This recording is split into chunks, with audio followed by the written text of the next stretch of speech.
Wabunge wa Bunge la Jamhuri ya Muungano wa Tanzania waishauri serikali kuhakikisha kuwa utekelezaji wa mipango elekezi ya 2025 inakamilika kwa wakati na isianzishe miradi mipya nje ya dira. Na katibu wa neki ya CCM uchumi na fedha Joshua Mirumbe amwagiza katibu wa CCM Njombe Julius kutafuta eneo kwa ajili ya ujenzi wa ulingo wa mchezo wa masumbwi. Habari za asubuhi mpenzi mtazamaji wetu, karibu katika kipindi cha asubuhi njema. Jina langu ni Kisa Mwepiana. Karibu. Wabunge wa Bunge la Jamhuri ya Muungano wa Tanzania wameshauri serikali kuhakikisha kuwa utekelezaji wa mipango elekezi ya dira ya 2050 inakamilika kwa wakati kwa kutokuanzisha miradi mipya nje ya dira, pamoja na kuanzisha kisheria kitengo cha tathmini na ufuatiliaji wa mipango hiyo. Taarifa zaidi na mwanahabari wetu Amani Mbando kutoka jijini Dodoma.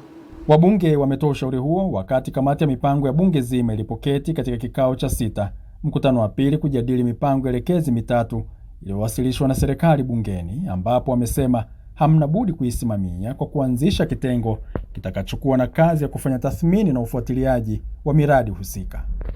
Na hii inaendana na kwamba kukosekana kwa kitengo cha tathmini, monitoring and evaluation, ndicho kinacholeta haya ambayo yanaonekana tunaanzisha mambo mengi katika taifa na mengine hayajakamilika, kiasi kwamba wananchi wanakuwa hawaoni tija wa utekelezaji wa mpango husika. Kwa hiyo ni shauri Mheshimiwa Waziri na ni shauri kwa serikali, cha kwanza ni kufanya tathmini, ni miradi ipi imekamilika na miradi ipi bado haijakamilika. Ni vizuri tukawa na lugha moja, unapotengeneza mpango mshirikiane. Tunajenga leo barabara, baada ya miezi miwili mitatu unaona tena wengine wanakata barabara, wanapitisha waya wa umeme, wanakata barabara, wanaweka mabomba. Jamani, kwani kwenye mipango yenu hamjui kama huku kuna watu, huku hakuna watu? Jamani, hii kitu tunafika mahala kushauri, kwa kweli mtaona kama tunawapinga. Baadhi yao wameshauri kuwa ili kufikia malengo yaliyoainishwa katika mipango hiyo, ni vyema miradi ya kilimo, uwezeshaji wa vijana na kusimamia ukusanyaji wa mapato kwa kutumia mifumo ya tehama ikapewa kipaumbele zaidi. Hivi leo tukiamua kuwekeza kwenye sekta ya umwagiliaji, tukasema tunafunga mkanda, tunaanza na hekta milioni 5 kwa wakulima wadogo kuunganishiwa mfumo wa umwagiliaji, tutaongeza pato letu, lakini tutakuwa na uhakika wakulima muda wote. Eneo ambalo watakuwa wanalima kwa msimu mara moja, watalima mara 2, pato la mkulima moja litaongezeka. Najiuliza, mpaka leo tunahubiri hali ya umaskini wa chakula. Kwa nini taifa lenye watu wasomi namna hii? Mheshimiwa, umeonyesha pale namna ambavyo mmekuza eneo la umwagiliaji. Mimi niombe, kama kuna eneo ambalo linaweza kukapcha Watanzania wengi ni kilimo. Tuondoke kwenye kilimo cha karatasi, tuende site tukalime kweli kweli. Kwa hiyo sisi kama nchi ambayo tuna eneo kubwa sana lenye ardhi yenye rutuba, tunaweza tukafanya kilimo cha kisasa cha umwagiliaji na tukawawezesha wananchi wetu kuzalisha mazao ya chakula na mazao ya biashara kwa wingi zaidi. Mipango elekezi inayojadiliwa ni pamoja na mpango elekezi wa maendeleo wa muda mrefu, mapendekezo ya mpango wa 4 wa maendeleo wa taifa wa miaka 5 na mapendekezo ya mpango wa maendeleo wa taifa wa mwaka 2026-2027. Amani Mbando, Channel 10, Dodoma. Katibu mkuu wa Chama cha Mapinduzi CCM Bara John Mongella amewataka wanachama wa chama hicho kuzingatia katiba ya chama kwa kufanya vikao vya chama kuanzia ngazi ya shina, kulipa ada stahiki za wanachama na kujiandikisha kwa mfumo wa kidijitali, ikiwa ni maadhimisho ya miaka 49 tangu kuzaliwa kwa chama hicho CCM. Taarifa zaidi na mwanahabari wetu Aidan Muhando kutoka mkoani Shinyanga. Kwanza, vikao vya shina, sehemu ya 21 inasema kikao cha mwanzo kabisa cha CCM kitakuwa ni kikao cha shina. Hapa ndipo kila mwanachama atadhihirisha uwanachama wake kwa kutekeleza kwa vitendo wajibu wake wa uwanachama. Aidha, hapa ndipo alama zinazokitambulisha chama kama vile bendera zitakapoanza kutumika. Ndio maana hata fomu za uchaguzi wa mwaka huu mliziona, tulirudisha kipengele cha shina. Mongela anasema hayo alipotembelea shina namba 5 tawi la Jikole lililopo kata ya Ndembezi mkoa na manispaa ya Shinyanga, akiwa katika ziara yake ya kikazi, ikiwa ni mwendelezo wa sherehe za maadhimisho ya miaka 49 yenye kauli mbiu tumechagua umoja na amani kwa maendeleo ya taifa letu. Kikao cha kwanza cha msingi kabisa kinachotajwa ni fungu la kwanza, ni kikao cha shina. Manake ndio msingi wa chama chetu. Kwa hiyo wakati mwingine watu ambao kunatokea udhaifu wa kutafsiri katiba, watu wakisikia mkutano mkuu wa taifa, sijui kamati kuu, hawajui kwamba msingi wa chama chetu ni shina. Vizuri, karibu sana, pole kwanza na safari. Nakukaribisha na kukutakia maisha mema ya uhai na shughuli zote ziende vyema.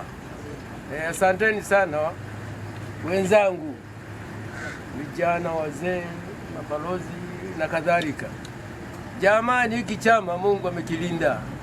Ni chama tawala, ni chama kinachosikiliza watu wote. Kwa maana nyingine, tukiheshimu, tukiheshimishe. Kutoka mkoani Shinyanga, Aidan Mhando, Channel 10. Kuelekea kilele cha maadhimisho ya miaka 49 ya kuzaliwa kwa Chama cha Mapinduzi CCM, Katibu Mkuu wa Jumuiya ya Wanawake wa chama hicho UWT Taifa, Bi Susan Kunambi amewaongoza wanachama wa jumuiya hiyo kushiriki zoezi la upandaji miti pamoja na kukabidhi vifaa tiba vyenye thamani ya shilingi milioni 20 katika wodi ya wazazi ya hospitali ya rufaa ya mkoa wa Dodoma.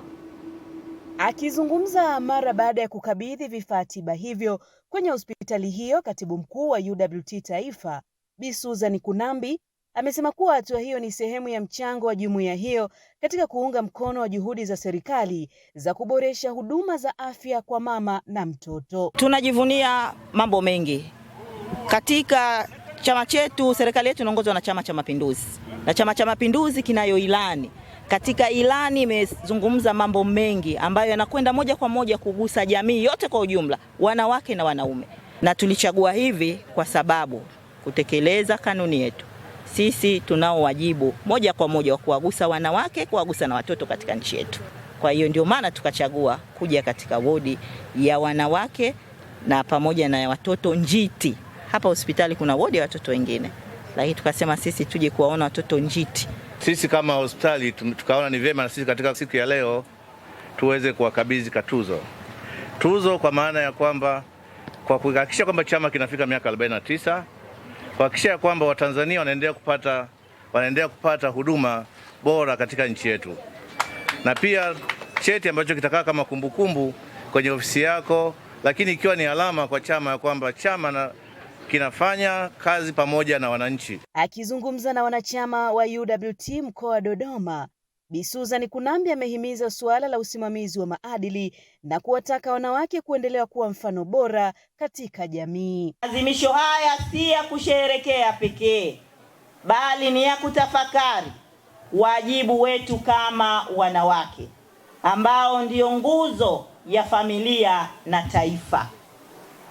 Tunayo nafasi kubwa ya kuimarisha maadili, kulea kizazi chenye uzalendo, kulinda amani ya nchi yetu. Kutoka Dodoma, Roda Simba, Channel 10. Uharibifu wa vyanzo vya maji unaosababishwa na shughuli za uchimbaji na uchenjuaji wa madini zimetajwa kuwa tishio kubwa kwa uharibifu wa mazingira pamoja na upatikanaji wa maji safi na salama kwa wananchi. Akizungumza wakati wa ziara ya kamati ya siasa ya mkoa wa Morogoro, mwenyekiti wa CCM mkoa wa Morogoro Mhandisi Joseph Masunga amesema uchimbaji wa madini unaofanyika karibu na vyanzo vya maji unasababisha uharibifu wa mazingira, kuchafuka kwa maji pamoja na kupungua kwa vyanzo hivyo, jambo linaathiri moja kwa moja maisha ya wananchi, huku akitoa onyo kali kwa wanaofanya kazi hizo karibu na vyanzo vya maji.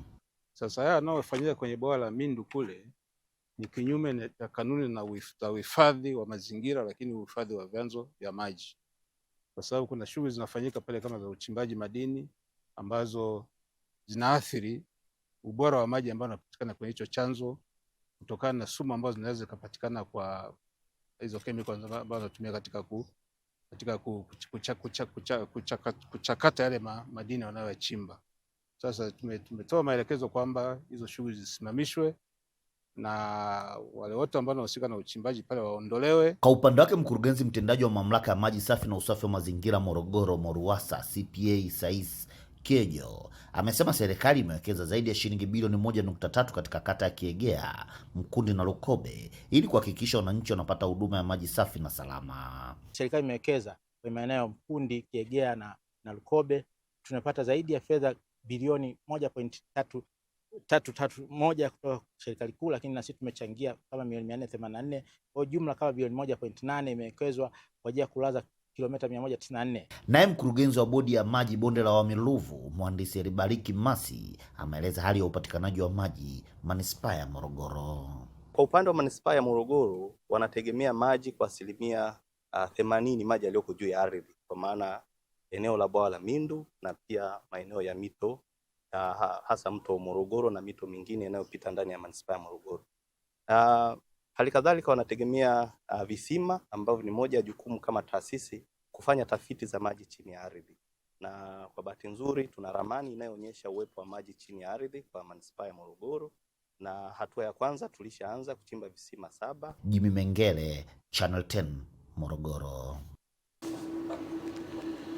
Kuelekea maadhimisho ya siku ya kuzaliwa Chama cha Mapinduzi CCM, umoja wa vijana wa Chama cha Mapinduzi UVCCM wilaya ya Temeke wamepanda miti katika mto Mzinga, lengo likiwa ni kuboresha mazingira ya upatikanaji wa maji safi yanayolisha eneo kubwa la Temeke, Mbagala na maeneo mengine ya jiji la Dar es Salaam.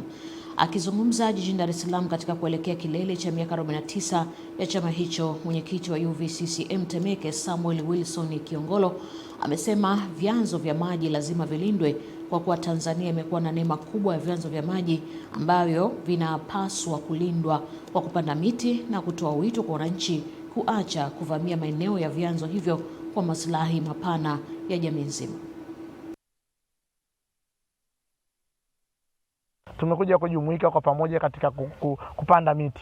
Hii inaonyesha kuwa umoja wa vijana wa CCM kama tanuri la kuokwa viongozi na wanachama wake tumeaenzi maono ya Chama cha Mapinduzi.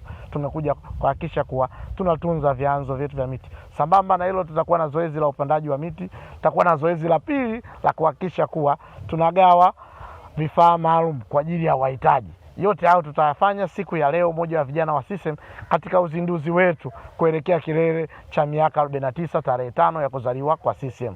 Kwa hiyo natoa shukrani hii kwa uongozi wa Chama cha Mapinduzi na uongozi wote wa Tanzania kwa zoezi hili tumekamilika. Tumeshirikiana nao sisi wafanyakazi wa DAWASCO na wenzetu wana CCM kukamilisha zoezi hili la leo. Mto ni muhimu sana, unazalisha watu wengi na unahudumia mto Kizinga maeneo ya Mbagala, Tandika, Keko, Toni, Kariakoo, ni hapa wapi Mikoroshini. Kwa hiyo huu ni tunautunza. Kwanza ningependa kuwapa shukrani na hongera kwa vijana wa UVCCM na CCM wa wilaya ya Temeke kwa kuja kutupandia miti katika mitaa yetu, kwa sababu umuhimu wa miti unajulikana, kwa sababu kukiwepo miti mvua zinakuwepo kwa wingi.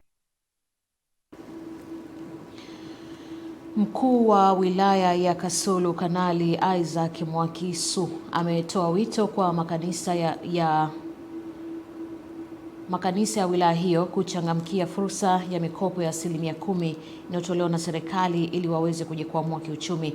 Kauli hiyo ameitoa mara tu baada ya kukabidhi hundi yenye thamani ya shilingi milioni 94.7 kwa vituo vya huduma ya malezi ya watoto na vijana wanaohudumiwa na shirika la Compassion wakati wa kongamano la maombi na uzinduzi wa uwezeshaji wazazi kiuchumi. Shirika la Compassion tangu mwaka 1999 lilianza kutoa misaada fedha kwa watoto wasio na uwezo nchini kwa kuwapatia huduma za afya, elimu na mafunzo ya ujasiriamali pamoja na mitaji. Tulianzisha program ya Jikolishe. Tunatoa elimu kwa hao walezi na watoto kujua makundi ya vyakula na namna yanavyotumika kwa ajili ya hii huduma ya kunusuru maisha ya mama na mtoto. Makanisa kupitia ushirika wenza na shirika la Compassion International Tanzania yamekuwa yakiwahudumia na kuwasaidia watoto na vijana kufikia matokeo mbalimbali ambayo ni afya ya kimwili na kiakili, kuwafanya vijana kuwa chachu ya mabadiliko chanya, kuwajengea vijana uwezo wa kujitosheleza kiuchumi. Baadhi ya wanufaika wanaeleza Compassion ilivyowasaidia wao kujikwamua kiuchumi kupitia elimu walioipata. Nimejifunza mafunzo ya miezi 9 nikifanikishwa na huduma ya mtoto Compassion, wakinilipia ada. Pia wameniwezesha kuinulia cherehani, wamenipa na mtaji kidogo ambao ni kiasi cha 200,000. Kwangu naona ni mtaji mkubwa. Fani yangu ni ufundi viatu, na pia baadaye napenda niweze kujiajiri mimi mwenyewe mpaka nitakapomaliza Compassion au nitakapomaliza shule. Hadi sasa shirika limefikia watoto wengi kupitia huduma ya malezi ya watoto nchini kwa kuwapatia huduma mbalimbali kupitia makanisa ambao ni washirika wenza. Wako vijana wamehitimu, wamefanikiwa kwa kiwango kikubwa sana. Wengine ni madaktari, wengine ni maafisa maendeleo, wamelelewa na vituo hivi ambavyo vinashirikiana na makanisa. Hapa mkuu wa wilaya ya Kasulu Kanali Isaac Mwakisu anasisitiza swala la mikopo ya 10%. Naombe sana makanisa, niombe sana akina mama kwenye vikundi kwenye makanisa. Nendeni halmashauri, nasema sisi tunataka kukopa milioni 50 tukafanye kazi. Tunataka kukopa milioni 100 tukafanye kazi. Inategemea na write up yenu mlioandika nini mnachokitaka na mnataka kufanya nini. Sisi serikali hizo fedha tutakopesha na mtazirudisha bila riba. Sisi tutaandaa vijana waje wasikie hizo fursa ili wazitumie ziwanufaishe kwenye maisha. Katika kongamano hilo, mkuu wa wilaya pia alitembelea mabanda na kukagua shughuli zinazofanywa na vijana walioko katika kituo hicho. Majabu Hoza, Channel 10, Kigoma. Serikali inaendelea kushirikiana na wadau wa maendeleo kuwawezesha vijana hasa katika rika la balehe kwa kuwajengea uwezo wa kukabiliana na changamoto zinazoweza kukwamisha ndoto zao, ikiwemo changamoto ya afya akili na afya ya uzazi. Mwandishi wetu Leonard Mwacha kutoka Dodoma ana taarifa zaidi. Ni vijana ambao ni waelimishaji rika wakishiriki mafunzo yanayotolewa na shirika lisilokuwa la kiserikali Tanzania Home Economics Association TAHEA ili kuweza kuwasaidia vijana wenzao kukabiliana na changamoto zinazoambatana na ukuaji, ikiwemo afya ya uzazi na afya ya akili. Akikagua ubora wa mafunzo hayo, afisa mwandamizi idara ya elimu ya juu Wizara ya Elimu, Sayansi na Teknolojia Clement Sanga anabainisha mchango wa wadau hao katika kufanikisha malengo ya serikali kwa vijana. Kwa hiyo kupitia wadau hawa wanasaidia mikakati na majukumu ya serikali ambayo serikali imepanga kufanya kwa kutumia fedha zake, lakini pia kwa kushirikiana na wadau mbalimbali ambao wanakuwa tayari kushirikiana na serikali kutimiza matakwa hayo. Kwa hiyo mchango huu wanaotoa utasaidia vijana wetu wanaosoma kuto kupata mimba ambazo hazitarajiwi, lakini kuepuka ukatili wa kijinsia, mambo ya ukatili wa kimtandao, lakini pia kuhusu afya ya akili, mambo ambayo yatawafanya wanafunzi waweze kusoma vizuri na kuhitimu na kufikia ndoto zao. Afisa mradi kutoka TAHEA anaweka wazi sababu za kuhakikisha vijana hao haswa rika balehe wanafikiwa na elimu hiyo, huku baadhi ya vijana wanufaika wakieleza umuhimu wa elimu hiyo katika kufikia ndoto zao. Kwa hiyo tunawafikia vijana rika balehe kwa sababu tunajua hichi kipindi ni kipindi cha mabadiliko mengi, lakini pia kinahitaji hasa kijana kuwa na ufahamu sahihi wa masuala ya afya ya uzazi ili afanye maamuzi sahihi ambayo yatamsaidia avuke kipindi hiki cha ubalehe na afikie malengo yake kama alivyojiwekea. Mafunzo haya yametusaidia kwa namna nyingi sana. Cha kwanza, yametusaidia sisi kujitambua kama vijana. Kama vijana, hasa vijana tulioko mavioni, tunapitia changamoto mbalimbali, changamoto nyingi, hasa changamoto za afya ya uzazi, changamoto kwenye masuala mbalimbali, hasa masuala ya mahusiano. Elimu ya afya ya akili imetusaidia sisi kama vijana wa kiume pale tunapokutana na changamoto, namna ya kujielezea, namna ya kutatua changamoto, hasa tunapokuwa kwenye taasisi zetu hii. TAHEA kwa kushirikiana na Wizara ya Afya wanatekeleza mradi wa ahadi kwa vijana wa vyuo mbalimbali jijini Dodoma, ikiwemo St. John na Mipango. Kutoka Dodoma, Leonard Mwacha, Channel 10. Halmashauri za wilaya ya Magu mkoa wa Mwanza na Busega mkoa wa Simiyu zimewaomba wakala wa ufundi na umeme Tanzania TEMESA kufanya ziara za mara kwa mara katika halmashauri hizo ili kutatua tatizo la ubovu wa magari ya halmashauri. Taarifa zaidi tujiunge na mwanahabari wetu Edwin Kavirondo kutoka jijini Mwanza. Karakana hii ya ufundi inayotembea gari maalum la TEMESA kupitia mfumo wa maombi ya kielektroniki yani MAM sasa inatazamwa kama ukombozi kwa kuipunguzia serikali mzigo wa uagizaji wa magari mapya ya taasisi za umma na kuongeza ufanisi katika uwajibikaji. Uthibitisho wa ukombozi kupitia karakana hii unawekwa bayana na maafisa usafirishaji wa halmashauri hizo na madereva wa taasisi za umma baada ya karakana hii ya TEMESA Mwanza kufanya ukaguzi kwa kutumia mafundi wa magari waliobobea kupitia mfumo huo. Imetuondolea usumbufu ule wa kupeleka magari kule Mwanza. Unaweza kukuta kuna gari moja ni bovu, halitembei, imetakiwa livutu. Hasa kulivuta kwanza ni gharama. Mimi huduma inayotolewa ni huduma sahihi na inatoka kwa watu makini. Kwa upande wake, meneja wa wakala wa ufundi na umeme TEMESA mkoa wa Mwanza, mhandisi Frank Jackson, ameziomba taasisi zote za umma na sekta binafsi kutumia mfumo wa MAM ili ziweze kufikiwa kwa matengenezo ya magari. TEMESA tupo kwa ajili ya kutoa huduma na tunaendelea kufanya operation kuwa kwanza kuendelea kuhakikisha miradi ya serikali inayotumia vyombo vya moto, vyombo viko muda wote barabarani. Pili, tunaokoa fedha za matengenezo. Mteja mfumo unamruhusu anapokuwa anaomba matengenezo yanakuwa yako wazi. Ukaguzi huu wa TEMESA ni sehemu ya juhudi za serikali za kuboresha utendaji kwa watumishi wa umma ili waweze kuifikia miradi ya maendeleo kwa urahisi, lakini pia kuipunguzia serikali mzigo wa gharama zisizokuwa na ulazima za ununuzi wa magari. Henry Kavirondo, Channel 10, Mwanza. Mtazamaji, na sasa tutugeukie habari za michezo. Vijana wacheza mchezo wa ngumi katika halmashauri ya mji wa Makambako wilayani Njombe wametoa ombi kwa viongozi wa Chama cha Mapinduzi CCM mkoa wa Njombe kusaidia kupatikanika kwa ulingo wa kucheza ngumi wenye mazingira rafiki ili waweze kuendeleza vipaji walivyo navyo. Taarifa zaidi na Michael Patrick kutoka Njombe.